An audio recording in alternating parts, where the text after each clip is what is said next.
Hello friends, this is Aanchal and I welcome you all on goal batch. आज का हमारा topic बहुत ही interesting topic है जो कि है फ्रेजल वर्ब के ऊपर। इसमें एक वर्ड है फ्रेजल और एक वर्ड है वर्ब। वर्ब की मीनिंग तो हमें पता है कि अगर किसी सिचुएशन को या फिर किसी वर्क को, कोई काम को डिफाइन करना होता है तो हम वर्ब का यूज करते हैं। अब ऑन द कॉन्ट्री यहाँ पर वर्ड लिखा है फ्रेजल, तो इसका क्या कॉम्पोजिशन है जब हम लेकर आएंगे फ्रेजल वर्ब को। तो हम समझा दें आपको एक छोटी सी बात कि अगर हम फ्रेजल वर्ब की बात करें तो ये कोई छोटी मोटी चीज एक्चुअली होती नहीं है। जब ये एग्जाम में पहली बार पूछी गई थी तो आईबीपीएस में के एग्जाम में ये आई और ये सीधा 10 नंबर की कॉम्पोजिशन क्वेश्चंस पूछे गए थे, कॉम्पोजिट क्वेश्चंस पूछे गए थे। अब ये होता क्या है कि बेसिक देखो, वर्ब की एक मीनिंग होती है, एक वर्ब की बेसिक मीनिंग होती है। जैसे फॉर एग्जाम्पल हमने कहा लुक, तो हमें पता है लुक एक वर्ब है ना, हमें पता है लुक एक वर्ब है जिसका मतलब होता है देखना, to see something, right, to see something, right. अब क्या होता है कि जब हम इस वर्ब में ऐड कर देते हैं प्रेपोजिशन को, ठीक है, इस वर्ब में ऐड कर देते हैं प्रेपोजिशन को, तो ये अपना एक मीनिंग लेकर आता है, अपना ही एक मीनिंग लेकर आता है जो कि उसके वर्ब से डिफरेंट होता है। लुक का मतलब देखना होता है, अभी जैसे बताएंगे, रुको। वर्ब प्लस प्रेपोजिशन, ये एक फ्रेजल वर्ब की तरह ये एक फ्रेजल मीनिंग लेकर आएगा, मतलब अपनी लिटरल मीनिंग से अलग एक मीनिंग डिफाइन करेगा।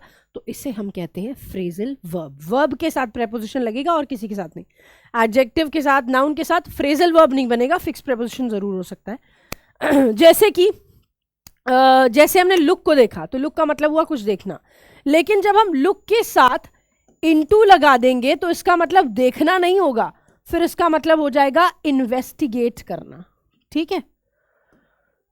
लुक के साथ अगर आपने आफ्टर लगा दिया तो इसका मतलब हो जाएगा कि आप किसी चीज की देखभाल कर रहे हो, टेक केयर कर रहे हो, ठीक है।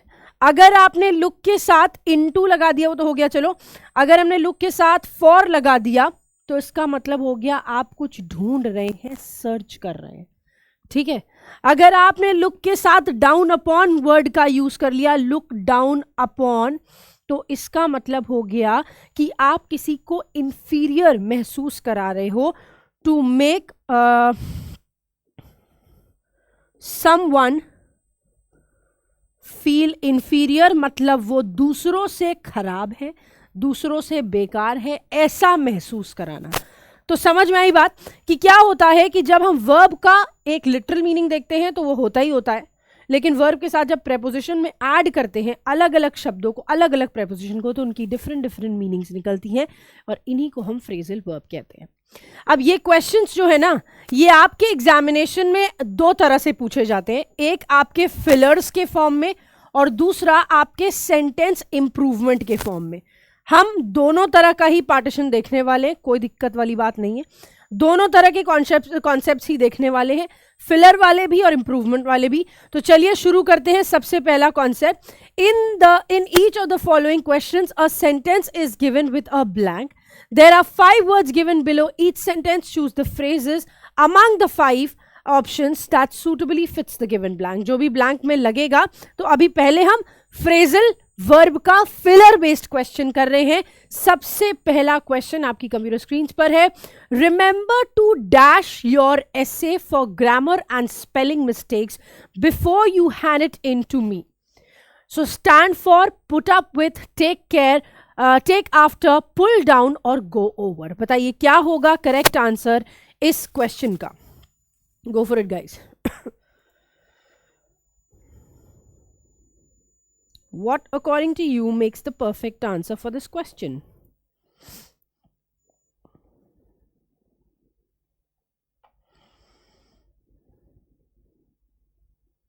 ओके, जैसा कि हमने कहा है 30 सेकेंड्स देंगे हम हर क्वेश्चन के लिए आपको। सो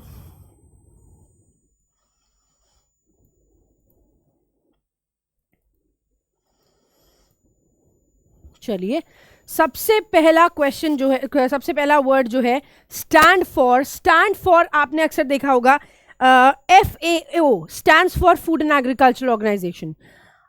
वैसी SBI stands for State Bank of India. So basically जब आप किसी शॉर्ट टर्म को, शॉर्ट एक्सप्रेशन को एक्सप्लेन करते हो, रिप्रेजेंट करते हो, तो उसे हम बोलते हैं स्टैंड फॉर. ठीक है, रिप्रेजेंट एन एब्रीविएशन. ओके, किसी एब्रीविएशन को, किसी शॉर्ट फॉर्म को अगर हम प्रेजेंट करते हैं तो उसे हम कहते हैं स्टैंड फॉर. फिर उसका दूसरा वर्ड है पुट अप विद, जिसका मतलब होता है किसी को टॉलरेट करना. किसी को टॉलरेट करना is what we mean by put up with. Take after का मतलब होता है, फॉर एग्जाम्पल हम बोले he takes after his father, तो मतलब वो अपने पिता के जैसा लगता है, उसके लुक्स उसके पिता जैसे हैं, उसके फीचर्स उसके पिता के जैसे हैं. So that means take after is resemble करना, किसी की तरह लगना, रिजेंबल करना. Okay, then we have pull down. Pull down का मतलब होता है किसी चीज को आप नीचे खींच रहे हो, किसी बिल्डिंग को डिमोलिश कर रहे हो, बेसिकली तोड़ फोड़ मचा रहे हो, उसमें डिमोलिश कर रहे हो, तो हम बोलते हैं. और then we have the last word that is go over, which defines. आप एग्जामिन कर लीजिए, रिवाइज कर लीजिए, एक बार स्टडी कर लीजिए, है ना.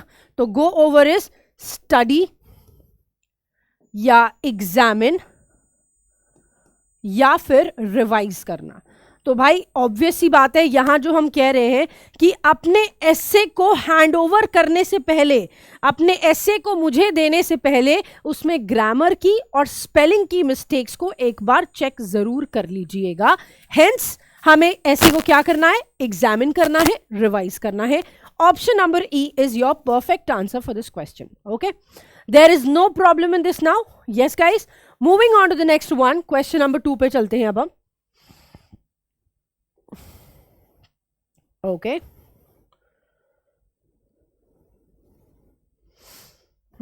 चलो खैर कोई बात नहीं. Question number 2, they were forced to keep on, let down, give up, put across, bring up their home because they couldn't pay the mortgage. क्योंकि वो मॉर्गेज को पे नहीं कर पाए, इसलिए उनसे उनका घर ले लिया गया, या उनके घर के साथ क्या किया गया. Basically that's the answer, that's a question. 20 seconds guys, go for it.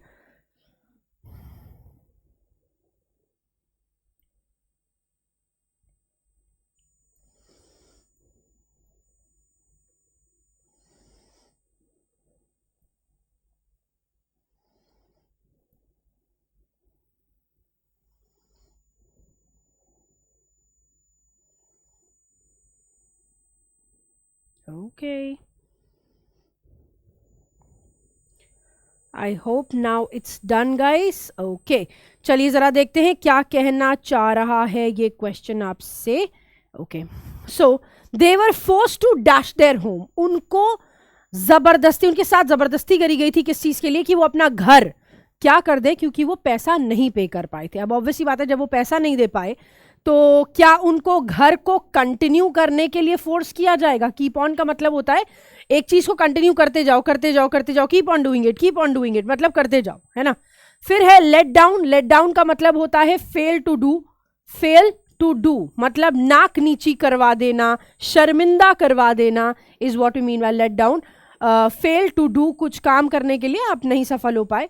फिर गिव अप का मतलब होता है छोड़ देना, मैंने छोड़ दिया, मतलब गिव अप करने का बेसिकली मतलब होता है किसी चीज को छोड़ देना, अब वो हमारा नहीं रहा. सो बेसिकली आप कह सकते हैं एडमिट डिफीट, है ना.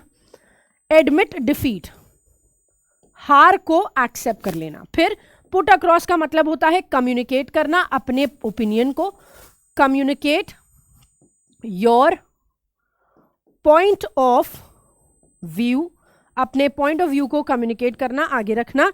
और ब्रिंग अप का मतलब होता है किसी चीज को ब्रिंग अप द इशू, मतलब कि इस इशू को सामने लेकर आए, उसे रेज करें. ठीक है. सो यहां पर बेसिकली क्या कह रहे हैं, क्योंकि वो मॉर्गेज नहीं दे पाए तो उनसे उनका घर जबरदस्ती ले लिया गया था, उन्हें डिफीट का सामना करना पड़ा और उन्होंने एक्सेप्ट कर लिया. So admit defeat, they give up कर देना, सरेंडर कर देना, बेसिकली लगा सकते हो ना, सरेंडर कर देना. कोई काम जो आपसे कहा गया था वो फुलफिल नहीं हो पाया, इसलिए भाई उन्होंने वापस ले लिया घर. So option number C makes perfect sense to this question. Yes, आइए आगे बढ़े क्वेश्चन नंबर 3 की तरफ. लेट्स सी ये क्या कह रहा है. Most of us know that taking time out to fall out, come to, get by, look after, go on ourselves is important, but doing something for yourself doesn't come naturally to all. चलिए देखिए 30 seconds for this question.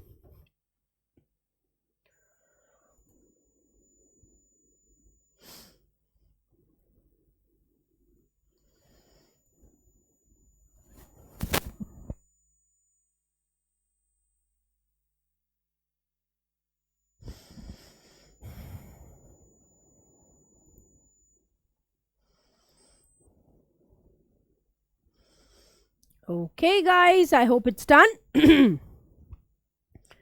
Question number 3, I hope it's done. Okay, चलो देखते हैं.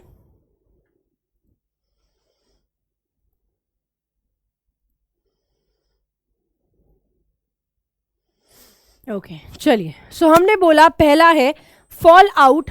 पहला word है हमारा fall out, जिसका मतलब होता है अगर कोई चीज किसी चीज से लगी हुई है, टूट के गिर जाए. ठीक है, डिटैच एंड ड्रॉप, तो हम बोलते हैं फॉल आउट. सो वी से टूट कर गिर जाए, डिटैच एंड ड्रॉप, टूट कर गिर जाए. फिर है कम टू. कम टू का मतलब होता है रीच, कहीं पहुंच जाना. गेट बाय का मतलब होता है cope with, that means you are trying to adjust with something.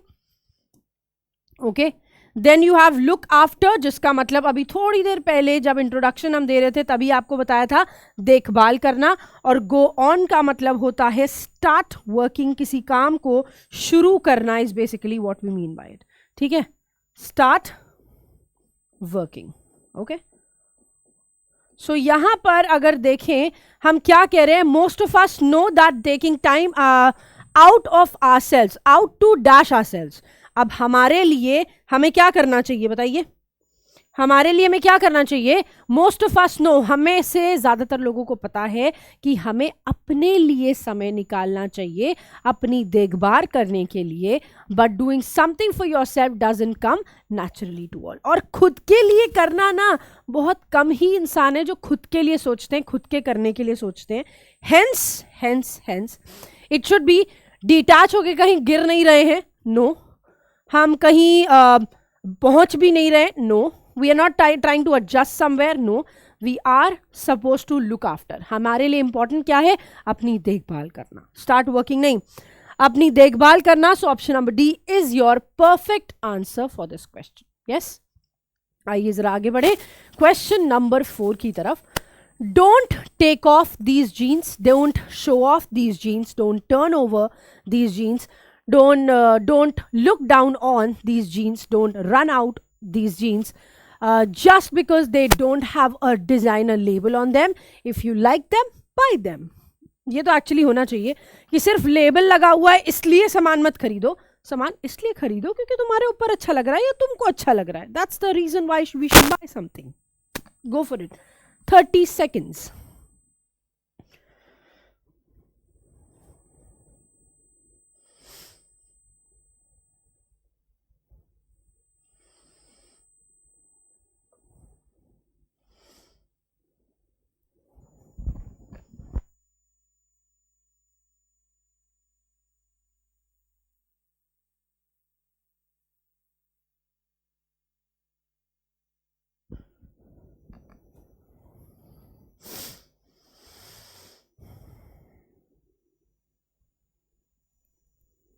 Okay.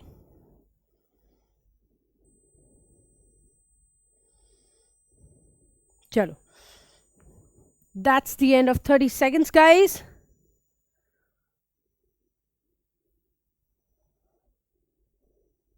Okay.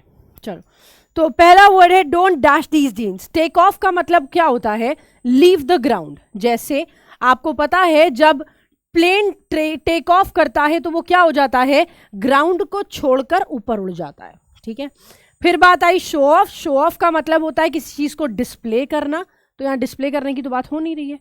Turn over का मतलब होता है यू टर्न ले लेना. ठीक है, टेक अ, और रादर ये बोलो टू रीस्टार्ट, है ना. This means to start again. This means to start again, किसी चीज को दोबारा से शुरू करवाना. फिर लुक डाउन ऑन का मतलब होता है किसी चीज को डिसडेन करना या क्रिटिसाइज करना, है ना, क्रिटिसाइज करना, यूज ना करना, this is what we mean by it. And run out का मतलब होता है खत्म हो गया, be used up, be used up, that means ये चीज खत्म हो चुकी है, अब हमें इसकी जरूरत पड़ेगी क्योंकि अब हमारे पास ये है नहीं। सो यहां पर कह रहे थे कि जीन्स इसलिए मत खरीदो कि इसमें कोई डिजाइनर लेबल नहीं है, या इसलिए मत नहीं खरीदने का अगर मन है तो इसलिए मना मत करो कि इसमें कोई डिजाइनर लेबल नहीं है, बल्कि इसलिए मना करना है, इसलिए खरीदना है क्योंकि ये आपको पहनने में अच्छी लग रही है, ठीक है। So if you like them by them, ये मत ढूंढो कि डिजाइनर लेबल है या नहीं है। सो बेसिकली जीन्स को टेक ऑफ नहीं करना है, ग्राउंड से छोड़ के ऐसे उछाल नहीं देना है, जाओ जीन्स जहां तक तुम जाओगी वहां तक मैं आऊंगा, नहीं, डिस्प्ले भी नहीं करना है हमें। एक्चुअली ये कह रहे हैं डोंट क्रिटिसाइज द जीन्स, है ना, मतलब कि बेसिकली आप इस जीन्स को इसलिए खराब मत बोलिए क्योंकि जीन्स किसी डिजाइनर लेबल की नहीं है, इसलिए खराब मत बोलिए, इसलिए क्रिटिसाइज मत करिए, बल्कि अगर आपको अच्छी लग रही तो आप पहन लीजिए। सो it's option number D that makes sense here. Okay, moving on to the next one, question number 5. The soldier will be brought to trial because he is thought to have dashed state secrets to the enemy. Backed up, given away, broken out, turned off या run over. बताइए, 30 seconds to you.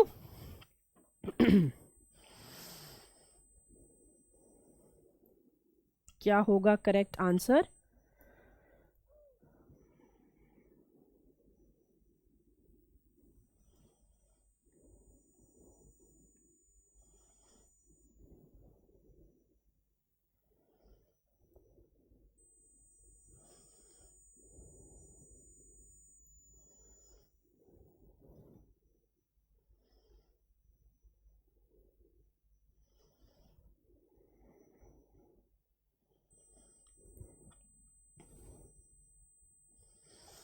Okay. चलिए, I hope it's done. The question, what does it से? कह रहे soldier ने को trial पे इसलिए बुलाया गया है, मतलब उसके ऊपर लांछन लगे हैं इसलिए उसको ट्रायल पे बुलाया गया है कि ये समझा जा रहा है कि उसने स्टेट के सीक्रेट्स जो है वो एनिमी को दे दिए हैं, ठीक है।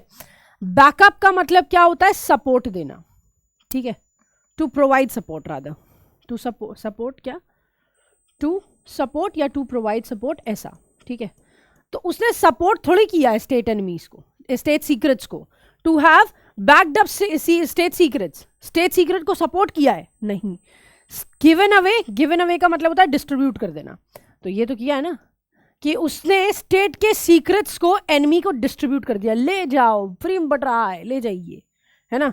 ब्रोकन आउट का मतलब होता है या ब्रेकआउट का मतलब होता है स्प्रेड क्विकली। फॉर एग्जाम्पल हमने कहा जैसे कोविड हैज ब्रोकन आउट, मतलब कि कोविड फैल गया है बहुत तेजी से, ठीक है। फिर टर्न ऑफ का मतलब होता है स्टॉप फ्रॉम वर्किंग, काम करने से रोक देना, is what we mean by turn off, हम रोकते हैं ना तो टर्न ऑफ हो गया। और रन ओवर का मतलब होता है जब कोई चीज हिट करके और क्रश कर जाए। सो बेसिकली अगर किसी व्हीकल से कोई एनिमल, पर्सन या कोई भी लिविंग चीज अगर हिट करती है और उसके ऊपर से गाड़ी चली जाती है, रौंद देती है उसको, that's what we mean by run over. But यहां पर स्टेट की सीक्रेट्स को उसने एनिमी को डिस्ट्रीब्यूट किया होगा, given away, hence option number B is your perfect answer for this question. Okay, moving on to the next one, question number 6। अगला pattern, इस पैटर्न का, फिलर वाले पैटर्न का आखिरी क्वेश्चन है, इसके बाद हम इंप्रूवमेंट वाले पे चलेंगे, ठीक है। आइए, a successful company must dash the pace of technological change. Okay, a successful company must hold up, drop in, fall apart, wear out, या keep up with the pace of technological change. Let's go. 30 seconds. Go for it, guys.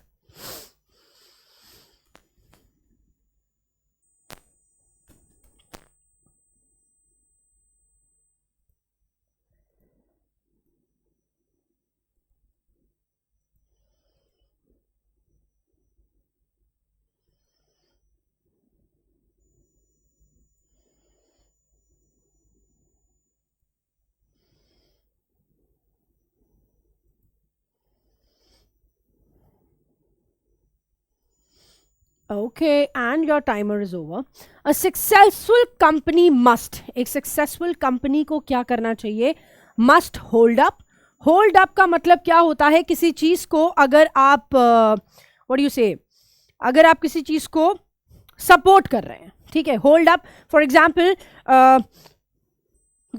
Simple सा example देते हैं, जैसे dining table है या फिर कोई chair है, कोई टेबल है ना, तो या फिर कोई स्टूल है, तो कभी कभी आपने देखा वो डिसबैलेंस होने लगते हैं, ऊबड़ खाबड़ ज़मीन पे रखे हो सकता है इसलिए, या फिर उन्हीं का मेजरमेंट थोड़ा ऊपर नीचे हो गया है इसलिए ऐसा ऐसा हो गया है, ठीक है. तो हम क्या करते हैं, वो छोटी सी कोई कागज़ का टुकड़ा, कागज़ तो नहीं, गत्ते का टुकड़ा, या फिर कोई एक छोटी लकड़ी उसके नीचे लगा देते हैं ताकि वो हिले ना, स्टेबल हो जाए. तो वो छोटी लकड़ी जो है वो होल्ड अप कर रही है, वो सपोर्ट कर रही है पूरे स्ट्रक्चर को, है ना. तो hold up is basically what? To support, किसी चीज का सपोर्ट बन के खड़े रहना, ठीक है. बेयर, होल्ड, कैरी, ये सब लिखोगे और ज्यादा समझ में आ जाएगा. बेयर करना, होल्ड करना, कैरी करना is what we mean by it, किसी का बर्डन कैरी करना. So that's what we mean by it. फिर उसके बाद है ड्रॉप इन. देखो, ड्रॉप इन का मतलब होता है किसी चीज में एड ऑन करते जाओ. ड्रॉप इन योर मेल्स, मतलब सब लोग अपने अपने मेल भेजते जाओ, ठीक है. So we can say to send something, ठीक है. फॉल अपार्ट का मतलब होता है ब्रेक इनटू पीसेस, जो छोटे छोटे हिस्सों, छोटे छोटे पीसेस में कट जाए. Then we have wear out. Wear out का मतलब यू कैन से कोई चीज सड़ रही है, ठीक है, सड़ती जा रही है, डेटोरिएट हो रही है, उसे हम बोलते हैं, ठीक है. ऐसे बोलोगे जो किसी चीज को इस हद तक यूज करना कि अब वो यूज ना हो सके, ठीक है. तो हम ऐसे बोलेंगे, used to a point it can't be used further, ठीक है. मतलब उस हद तक इस्तेमाल करना कि उसके आगे उसको इस्तेमाल किया ही नहीं जा सकता. जैसे our T shirts are worn out by our mothers, मतलब हमारी मम्मियाँ टी शर्ट लेती हैं, हम पहनते हैं. पहले बाहर जाने वाली टी शर्ट होती है, फिर वो चेंज होकर घर में पहनने वाली टी शर्ट हो जाती है, फिर वो डस्टर बन जाता है, डस्टिंग का कपड़ा बन जाता है, फिर वो पोछा बन जाता है, फिर वो बाहर गेट एट पोछने का कपड़ा बन जाता है. तो बेसिकली उसका एक वो है, लाइफ साइकिल है, वो पूरा कंप्लीट करेगा, है ना. और कीप अप विथ का मतलब होता है to continue at, to continue at the same rate, एक सेम रेट, एक सेम स्टैंडर्ड से चलते चले जाना is what we mean by keep up with. तो वो यही कह रहा है कि एक सक्सेसफुल कंपनी तभी बनेगी जब जो टेक्नोलॉजिकल चेंज आ रहा है, मतलब जैसे जैसे चेंज हो रहा है वो वैसे वैसे चेंज होती जा रही है, वो वैसे वैसे बेहतर होती जा रही है. Hence it's option number E that makes sense in this question. Got it? Clear है? सॉर्टेड है? Okay, moving on. अब आगे बढ़ते हैं अगले पैटर्न की तरफ. Okay, 7 to 12. In each of the questions given below, a part of the sentence is given in bold, which may or may not be grammatically or logically correct. Below each sentence, 5 options are given that try to provide the most suitable alternative to the one given in bold. Choose the option which makes the sentence grammatically and logically correct. If no correction is required, the given sentence, then choose option E as your answer. So basically यहाँ पर एक part है जो highlighted है. अगर आपको लगता है वो ग्रामेटिकली इनकरेक्ट है तो बताइए उसकी जगह पर क्या लगा सकते हैं ऑप्शंस में से ही, और अगर आपको लगता है वो सही है तो फिर नो करेक्शन रिक्वायर्ड सिलेक्ट कर देना, कोई दिक्कत नहीं, ठीक है. आ जाओ, moving on. Question number 7.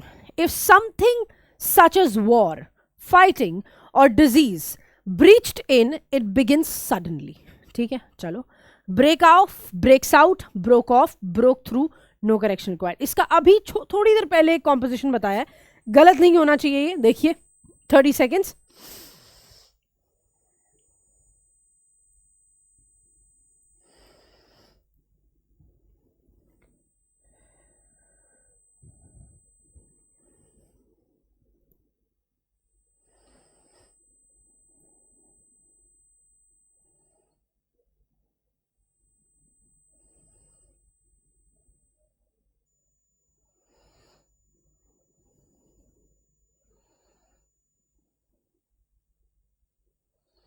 What is it, guys? Go for it. Which one is the correct answer here?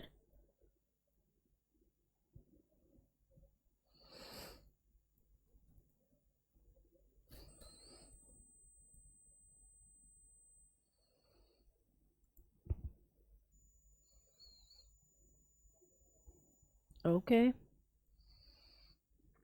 चलिए, योर टाइमर इज ओवर। चलिए, सबसे पहला तो ये है ब्रीच इन। ब्रीच इन का मतलब होता है यार ब्रेक द लॉ।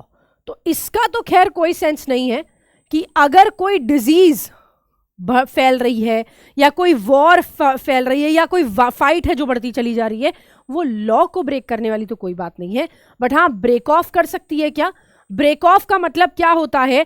अगर कोई चीज आपकी रिमूव, एक बड़े हिस्से में से छोटा हिस्सा निकालना इज ब्रेक ऑफ। ठीक है, so we can say remove a small unit, a small part from the whole unit. ठीक है, तो बड़ी सी यूनिट में से एक छोटा सा हिस्सा निकाल लेना, इसका मतलब होता है हमारा ब्रेक ऑफ। ब्रेक्स आउट का मतलब क्या होता है? कोई ऐसी चीज जो क्या कर रहे हैं, जो फैलती जा रही है, अभी बताया था आपको, है ना, something which is spreading, spreading fast, जो चीज बहुत तेजी से फैल रही है उसको हम फास्ट भी नहीं, स्प्रेडिंग सडनली, अचानक से फैल रही है अचानक से फैलने लग गई तो हम बोलते हैं।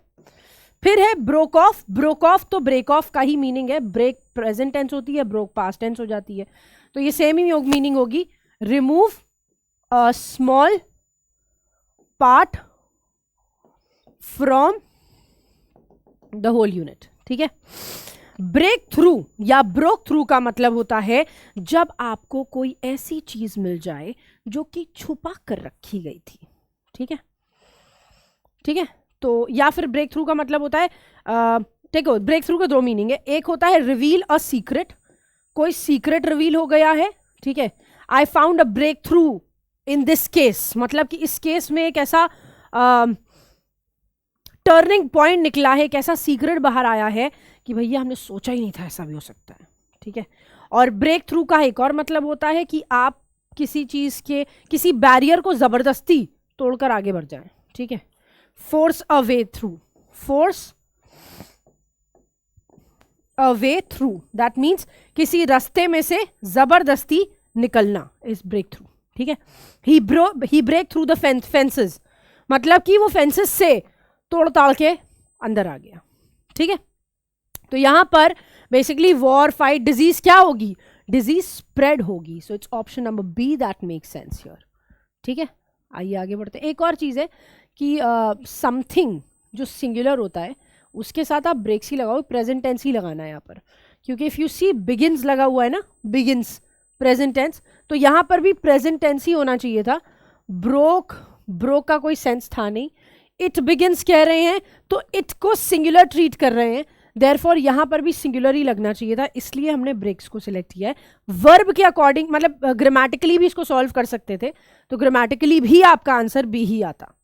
ठीक है, चलिए आगे बढ़ते हैं क्वेश्चन नंबर 8 की तरफ। Boards set the toning and play a central role in developing organisations royal compasses. बताओ।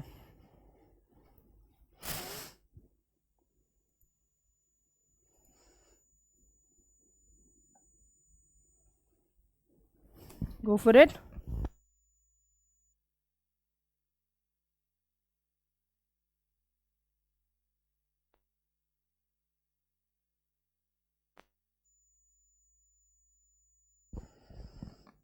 Okay.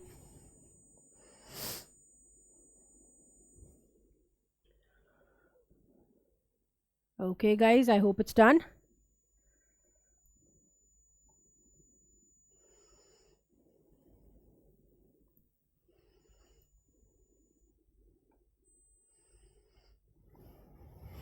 Okay, let's see.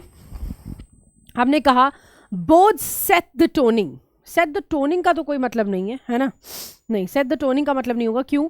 क्योंकि जैसे यहाँ वर्ब लगा है वैसे एंड के बाद भी वर्ब लगा है, तो वर्ब की फर्स्ट फॉर्म है, क्योंकि बोथ प्लूरल है। स्टार्टेड नहीं लगेगा, कीपिंग नहीं लगेगा, क्योंकि एंड के बाद अगर वर्ब की फर्स्ट फॉर्म है, यहाँ भी फर्स्ट फॉर्म ही होनी चाहिए, ये कंफर्म है। केप्ट भी नहीं लगेगा, वर्ब की सेकेंड फॉर्म है, वर्ब की सेकेंड फॉर्म है, वर्ब की आईएनजी फॉर्म है। ग्रामेटिकली ये सब करेक्ट इनकरेक्ट है, और सिर्फ यही लगाया जा सकता है, सेट द टोनिंग नहीं, सेट द टोन। क्यों?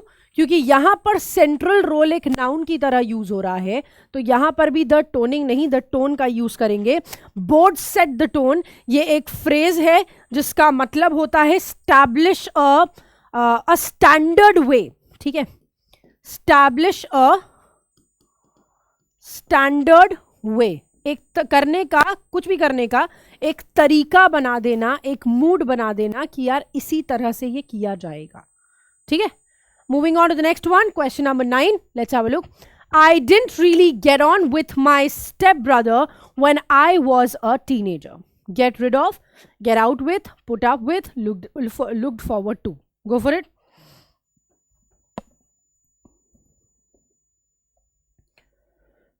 Come on, guys.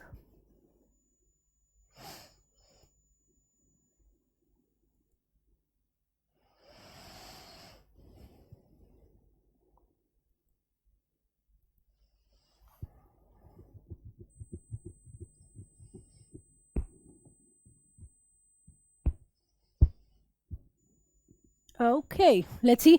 Okay, सबसे पहला I didn't really get on with my stepbrother. Get on with जो लिखा हुआ है, सबसे पहले तो ये बता दें कि get on with एक फ्रेजल वर्ब होता है जिसका मतलब होता है कोई काम करते रहना, ठीक है। To start or continue doing something, to start or continue doing something, किसी चीज को करते रहना। सो यहां पर बेसिकली होगा तो ये तो गलत आंसर है, क्योंकि अपने भाई के साथ कंटिन्यू नहीं कर पा रहा है ना वो, जब वो टीनेजर था। तो I didn't really get rid of, पहली बात तो ये ओ एफ होता है, ओ एफ एफ नहीं होता। गेट रिड ऑफ का मतलब होता है कि आप किसी चीज से छुटकारा पाना चाह रहे हो, ठीक है। To get removed, to get removed, किसी चीज को हटना चाह रहे हो या हटाना चाह रहे हो, that's what we mean by it. फिर गेट आउट विथ का मतलब होता है किसी चीज को क्या बोलते हैं, किसी चीज को सामने ले आना, ठीक है। To make known, to make known, सामने ले आना। फिर उसके बाद है put up with, put up with का मतलब होता है किसी के साथ किसी तरह से बिहेव करना, रहना, टॉलरेट करना, एंड्योर करना, ठीक है। टॉलरेट करना या उसे एंड्योर करना, बर्दाश्त करना। And then we have look forward to, that means seeking to do something, ठीक है, सीकिंग टू डू समथिंग, कुछ करने की तलाश में होना। सो बेसिकली यहां पर हमें ये चीज समझ में आ रही है कि हम जब देख रहे हैं गेट ऑन विद, तो हम कह रहे हैं अपने भाई के साथ स्टार्ट नहीं, अपने भाई को टॉलरेट नहीं, स्टेप ब्रदर को टॉलरेट नहीं कर पाती थी जब वो एक टीनेजर थी। तो I didn't really put up with my step brother when I was a teenager. मैं अपने टीनेजर भाई के साथ, जब मैं टीनेजर थी तब मैं अपने भाई के साथ, स्टेप ब्रदर के साथ उतना रिलेशनशिप नहीं मेंटेन कर पाते थे, उसको बर्दाश्त नहीं कर पाते थे, उसको टॉलरेट नहीं कर पाते थे। Moving on to the next one, question number 10। I can be putting up with the house being messy but I hate if it's not clean. तो कह रहे हैं कि यार क्या कर सकते हैं जब हाउस मेसी हो, लेकिन मुझे नफरत है अगर वो क्लीन ना हो। बताओ, व्हाट इज इट?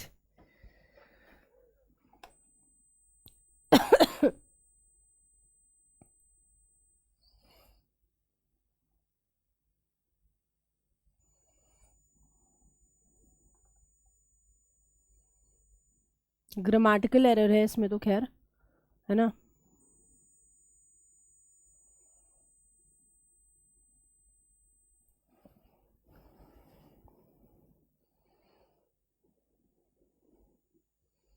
ये एक्चुअली 1 सेकेंड, एक सेकंड रुकना ज़रा। आई थिंक ये कैन भी अंडरलाइंड ही होगा। नो, हाँ चलो, ये जो है आपका ये भी हाईलाइट ही होगा बाबा, कैन, ठीक है। अब बताओ which one is your correct answer? I can be putting up with the house being messy.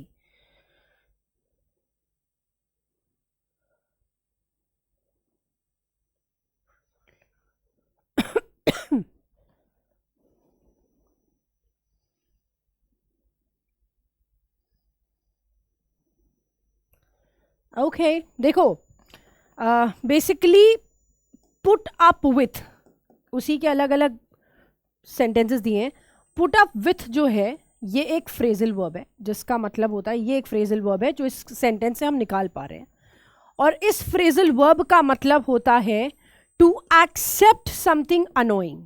ठीक है, टू एक्सेप्ट समथिंग अनोइंग या अनप्लेजेंट. ऐसी कोई चीज जो आपको पसंद नहीं है लेकिन फिर भी आप एक्सेप्ट कर ले रहे हैं. अनप्लेजेंट और अनोइंग. ठीक है, लेकिन फिर भी आप एक्सेप्ट कर ले रहे हैं, तो ऐसी चीज को हम बोलते हैं क्या, put up with. So basically यहां पर अगर आपको समझ में आ रहा है, I can be putting up with the house being messy but I hate it if it's not clean. मतलब मुझे करना पड़ता है, right. I can put up to, I had to put up नहीं होगा, it's in incomplete part. Put up तक ठीक है, लेकिन इसके बाद भी एक प्रपोजिशन चाहिए. I put up with, no. I have to put up with के साथ फिर with लगा दोगे, नहीं, wrong. I had to put up to, yes. I had to put up to with the house being messy. मतलब कि मैं कैसे भी बर्दाश्त कर रहा हूं कि घर गंदा है या घर गंदा था. I had to put up to with the house being messy. मतलब मुझको ये बर्दाश्त करना पड़ रहा था कि घर गंदा था, लेकिन मुझे नफरत है अगर वो क्लीन ना हो तो. मतलब ना चाहते हुए भी उसने एक्सेप्ट किया है. So it's option number D that makes sense in this question. Moving on to the next one. Feelings there being higher in the wake of last weeks killing. Feelings there went higher, become high, ran high, have been running high in the wake of last week's killing. ये तो grammatical है, जल्दी से बताओ.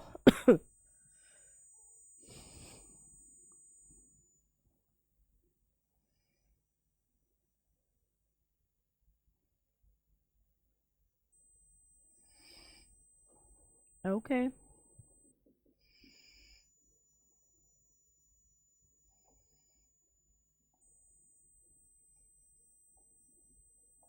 Feelings there, देखो there के साथ basically हमको एक हेल्पिंग वर्ब तो चाहिए ही होती है ना. Feelings there went higher in the wake of, doesn't make sense. Feelings there become high, nope. Feelings there ran high, नहीं, क्योंकि देयर के बाद हमें एक हेल्पिंग वर्ब चाहिए होती है, वो यहाँ है. Feelings there have been running high in the wake of last weeks killing.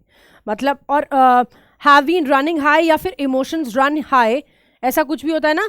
अगर फीलिंग्स या इमोशंस के साथ आप लगाते हो रनिंग हाई,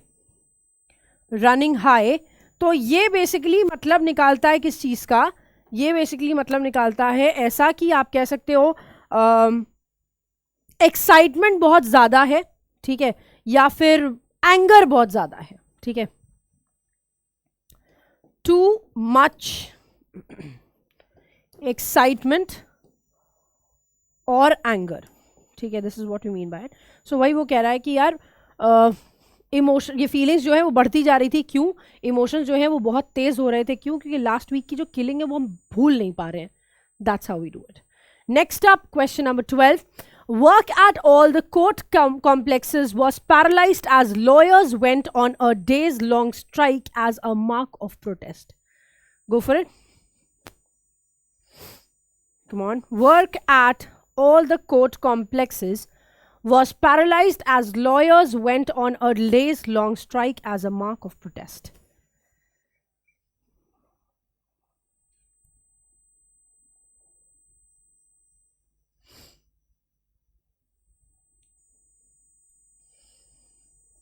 Come on.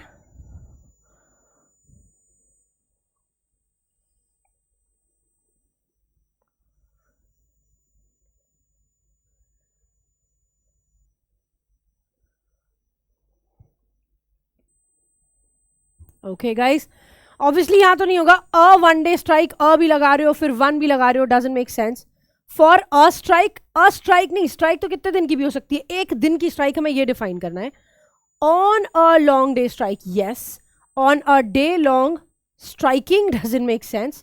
अब वहां पर क्या है? On a days long strike, यहाँ पर डेज एक दिन की, यहाँ पर की डिफाइन करने की जरूरत नहीं है, हम बस इतना कह रहे हैं on a day long strike, ये एक एडजेक्टिव की तरह यूज होना चाहिए था, ठीक है। एक दिन की स्ट्राइक पर चले गए, तो ये एडजेक्टिव की तरह यूज होना चाहिए था। इंप्रूवमेंट ढूंढ रहे हैं तो ये करेक्ट है, वैसे अगर चाहे तो वो भी इनकरेक्ट नहीं होगा, बट इंप्रूवमेंट है, बेहतर सिलेक्ट करना है, इसलिए हम on a day long strike बोलेंगे, which is a perfect answer to this question. Okay, now this brings us to the end of the session, guys. Thanks a lot for joining me here. I hope you enjoyed this session, और इसी तरह से और भी phrasal verbs आप practice करते रहिए, पढ़ते रहिए, ताकि ये एग्जाम में अगर आए तो ये आपको बिल्कुल भी ट्रबल ना करें। पहले ये डायरेक्टली पूछे जाते थे, अब ये फिलर्स में भी आ जाते हैं, इंप्रूवमेंट में भी आ जाते हैं, एरर्स में भी आ जाते हैं, फिलर्स में भी आ जाते हैं, मैच द कॉलम में भी आ जाते हैं। तो इनका ध्यान रखें और इनको सही तरह से इस्तेमाल करें, वर्ड यूसेज में भी आ जाते हैं बेसिकली, ठीक है। चलो, तो that's it, thank you so much for joining me here. इसी तरह से हमारे साथ जुड़े रहिए और सारे सेशंस अटेंड करते रहिए, ताकि आपको एक भी डाउट ना रह जाए एग्जाम से पहले। चलिए, thank you so much, bye bye, take care of yourselves, मिलते हैं आपसे अब हम नेक्स्ट सेशन में। Thank you so much guys.